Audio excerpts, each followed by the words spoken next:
আমরা তো বারবার বলেছি বিজেপির এই গোষ্ঠীদ্বন্দ্ব নিয়ে, আমরা তো বারবার কটাক্ষ করেছি। দিলীপ ঘোষ সাংসদ ছিলেন মেদিনীপুর লোকসভা কেন্দ্রে, তিনি মেদিনীপুর লোকসভা কেন্দ্রে 5 বছর সময় দিলেন, আর তাকে শেষ মুহূর্তে গোষ্ঠীবাজির শিকার হয়ে তাকে চলে যেতে হলো একটা নতুন কনস্টিটুয়েন্সিতে, সেখানেও তিনি হারলেন।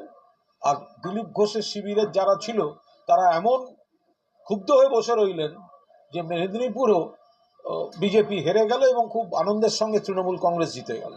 তো ফলে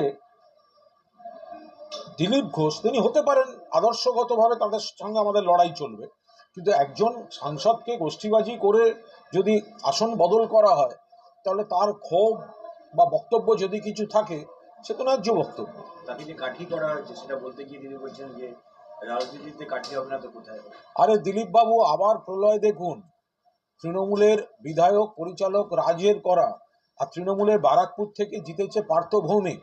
শাশ্বত প্রথম যখন দেখা করলেন পার্থ ভৌমিকের সঙ্গে, পার্থ ভৌমিকের একটা ভঙ্গি আছে আবার প্রলয়তে, সেইটা আপনার সঙ্গে করা হয়েছে দলে, ফলে আপনি দলের সঙ্গে সেটা ভালো করে বুঝে নিন। উনি আজকে একটা টুইট করেছেন যেখানে অটল বিহারী বাজপেয়ীর একটা কোট উল্লেখ করেছেন, বলেছেন আমার একটা কথা মাথায় রেখো, দলের পুরনো একজন কর্মীকেও ভাঙতে দেওয়া যাবে না, প্রয়োজনে নতুন কার্যকর্তাদের 10 জন আলাদা হয়ে যাক, কারণ পুরনো কার্যকর্তারাই আমাদের বিজয়ের গ্যারেন্টি, খুব দ্রুত নতুন কার্যকর্তাদের উপর ভরসা করা। দেখুন, আদি বিজেপি বনাম তৎকাল বিজেপি যে একটা বড় লড়াই চলছে সেটা তো আমরা বারবার বলে এসেছি। তারা গোষ্ঠীবাজি করছেন, তারা ঝামেলা করছেন, তারা গন্ডগোল করছেন, কিছু ক্ষেত্রে তারা মারামারি করছেন, দোষ দিচ্ছেন তৃণমূল কংগ্রেসকে। তো ফলে এই কথাগুলোই আমরা যা যা বলেছি সেগুলোই ভোটের পর মিলছে, নির্বাচনী ফলাফলেও মিলছে, ঘটনা প্রবাহেও মিলছে। এখন দিলীপবাবুরা সেগুলো নিয়ে সরব হচ্ছেন। আমরা যেগুলো বলেছিলাম তখন আমাদেরকে তারা প্রতিবাদ করেছিলেন, আজকে সেই যন্ত্রণাগুলো তাদের মধ্যে থেকে বেরোচ্ছে। আমরা তো সঠিক জিনিসই বিজেপি সম্পর্কে বলেছিলাম। দিলীপবাবুর টুইট হচ্ছে, যে কথা যায় না বলা শুধু বোঝা যায়, মনের গভীরে শুধু ক্ষত হয়ে রয়ে যায়। এটা কি শুভেন্দু অধিকারীকে নাম না করে তিনি কটাক্ষ করলেন টুইটে? সম্ভবত। বলছি, আর সেই সঙ্গে এই যে কেন্দ্রে সরকার গঠন নিয়ে শরিক দলগুলোর যে ধরাধরি হচ্ছে তা নিয়েও মন্তব্য করছেন দিলীপ ঘোষ, যে হাতি গালায় পড়লে তো বেঙ্গল লাথি মারে, তাই ওরা দরাদরি করছে। তার মানে তো তিনি স্বীকার করছেন যে হাতি কাদায় পড়ে গেছে। যদি দিলীপবাবু এই ধরনের কোনো মন্তব্য করে থাকেন কেন্দ্রের সরকার গঠন নিয়ে, যে হাতি কাদায় পড়লে অমুক অমুক হয়, তা হাতি যে কাদায় পড়েছে এটা সারা দেশ দেখছে। এটা মমতা বন্দ্যোপাধ্যায় পরিষ্কার বলে দিয়েছিলেন ভোটের আগে, যে ওদের ওই 400 স্লোগান দূরের কথা, আগে তোমরা 200 পার করে দেখাও, তারপর তোমাদের দফা রফা হয়ে যাবে। প্রত্যেকটি প্রচারে মমতা বন্দ্যোপাধ্যায় এই কথা বলেছেন। তো আজকে দিলীপ ঘোষ স্বীকার করে নিচ্ছেন যে হাতি কাদায় পড়েছে, অর্থাৎ বিজেপি ডুবছে। ওনার কাছে হাতি হতে পারে, আমাদের কাছে ছিল না, কিন্তু বিজেপি যে শরিক দলের দরাদরির কাছে তাদের নথি স্বীকার করতে হচ্ছে, চাপে পড়েছে, সেটা তো সবাই দেখতে পাচ্ছে। এই নির্বাচন পরবর্তী হিংসা তা নিয়ে সুকান্ত মজুমদার তিনি কার্যত হুঁশিয়ারি দিচ্ছেন, বলেছেন যে মুখ্যমন্ত্রীকে হুঁশিয়ারি দিচ্ছি যে যদি সংযত না হয় তাহলে কিন্তু আমরা পাল্টা মারব। এই সব কথা বলে না সুকান্তবাবু, এই ধরনের কথা বলবেন না। এই সব কথা বলে আপনারা গন্ডগোলে উস্কানি দিচ্ছেন, এই সব কথা বলে আপনারা লোকাল লেভেলে আপনাদের কর্মীদেরও বিপদে ফেলছেন। আপনারা নিজেদের ব্যর্থতা, সাংগঠনিক ব্যর্থতা, গন্ডগোলটা চলছে আদি বিজেপি বনাম তৎকাল বিজেপি। একাধিক কেন্দ্রে আদি বিজেপিরা ক্ষোভ দেখাচ্ছে নতুন বিজেপিদের উপর, যারা হাইজ্যাক করে নিয়েছে দলটাকে। কেন দলের ফল খারাপ হলো, তোমরা কি করলে? আদি বিজেপিরা বলছে, এই নিয়ে মারামারি হয়ে যাচ্ছে। তখন আপনারা তৃণমূলের দিকে আঙুল দিচ্ছেন, তখন আপনারা বলছেন এই হবে ওই হবে। কেন? আপনাদের সাংগঠনিক ব্যর্থতা, নীতিগত ব্যর্থতা, নেতৃত্বের ব্যর্থতা মেনে নিন। যারা আপনারা ভোটে নেতৃত্ব দিয়েছেন বিজেপিকে, আপনারা ডুবেছেন এবং ডুবিয়েছেন।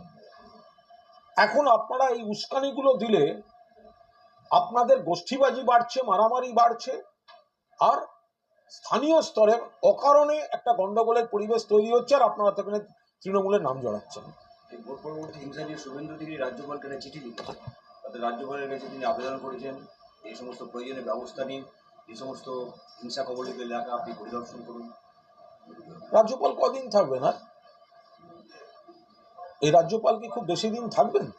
জানি না। রাজ্যপাল শুভেন্দু অধিকারীর চিঠি দিয়ে উনি কি করবেন? রাজ্যপাল তো রাজ্যের মানুষের রায় দেখতে পাচ্ছেন, রাজ্যের মানুষের রায় রাজ্যপাল দেখতে পাচ্ছেন। সুকান্ত মজুমদার, শুভেন্দু অধিকারী বা বিজেপির যে নেতারা নিজেদের ব্যর্থতা ঢাকতে এখন এই ধরনের চিঠিপত্র অমুক তমুক এইসব দিয়ে যাচ্ছেন, এগুলোর কোনো বাস্তবতা নেই। ওরা নিজেদের দলের আগে নেতৃত্বকে গিয়ে কৈফিয়ত দিক, দলে কেন ডুবেছে, দল কেন ডুবেছে। দিলীপ ঘোষের প্রশ্নের উত্তর দিক আগে সুকান্ত মজুমদার আর শুভেন্দু অধিকারী। যে দিলীপ ঘোষ বলছেন যে তার সময় এতগুলো আসন ছিল, এত পার্সেন্ট ভোট ছিল, 3 বছরে কি হলো? চিঠি রাজ্যপালকে না দিয়ে দিলীপ ঘোষকে দিন, দিলীপ ঘোষকে তার প্রশ্নের উত্তরগুলো আগে দিন। দিলীপ ঘোষ যে প্রশ্নটা তুলে দিয়েছেন, দিলীপ ঘোষ তো কার্যত বিবৃতি দিয়ে শোকজ করেছেন সুকান্ত বাবুদের, তার উত্তর আগে সুকান্ত বাবু শুভেন্দু বাবুরা দিন। গেম চেঞ্জার দাদা বলে কলকাতার বিভিন্ন জায়গায় অভিষেকের নামে পোস্টার করছে, এই বিষয়টা নিয়ে আপনি কি বলবেন?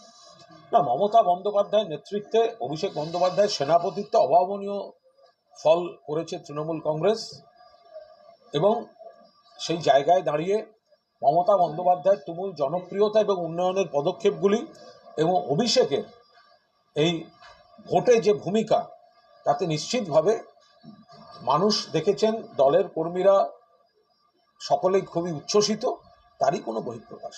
স্পেশাল স্ট্যাটাস থেকে শুরু করে যেভাবে দরাদরি করা হচ্ছে, মোদী সরকার বলতে গিয়ে কতটা সমস্যা করবে? আমরা এইটুকু নিশ্চিত, এই সরকার যদি আদৌ সরকার শপথ অবধিও পৌঁছয়, এই সরকার বেশি দিন থাকবে না। একটা আগাগোড়া নড়বড়ে সরকার তৈরি হচ্ছে, যেটা আদৌ যদি শপথ অবধিও পৌঁছয়, তাহলে তার 15 দিন থেকে 1 মাসের মধ্যে থেকে নাটকীয় উল্টো গল্প শুরু হয়ে যাবে। সুকান্ত মজুমদার এই ফলের পরে আজকে বলছেন যে বিধানসভা ভিত্তিক ফলাফলে তার নাকি এগিয়ে আছেন, তার দাবি 100টা বিধানসভা এগিয়ে আছেন, বক্তব্য 130-এ পৌঁছে যাবেন এবং 2026-এ নাকি সরকার গঠন করবে। আঙুর ফল টক, মুখ রক্ষার জন্য বলতে হয়। বিধানসভা নির্বাচনে আরো বেশি পার্সেন্টেজ ভোট, আরো বেশি আসন পাবে তৃণমূল কংগ্রেস। আর এবারের লোকসভা ভোটের ফলটাই যেন 2026-এর বিধানসভা নির্বাচনের ভূমিকাটা প্রস্তুত করে দিয়েছে। সুকান্তবাবু 26 নিয়ে পরে ভাববেন, 24-এর ভোটে দিলীপ ঘোষের থেকে খারাপ ফল আপনি করলেন কেন, এইটা আগে মানুষকে, দলের কর্মীদের বোঝান। দিলীপ ঘোষ 19 সালে সভাপতি থাকাকালীন যে সংখ্যা এবং যে শতাংশের ভোট বিজেপি পেয়েছিল, সুকান্তবাবু সেটা পেলেন না কেন, তার থেকে পড়ে গেলেন কেন, সেটা আগে বুঝুন। আগে সুকান্তবাবু মুখ রক্ষা করার জন্য এই ধরনের গল্প কথা বলছেন। 26-এর ভোটে এর থেকেও ভালো রেজাল্ট করে 4র্থবারের জন্য ক্ষমতায় আসবে তৃণমূল কংগ্রেস।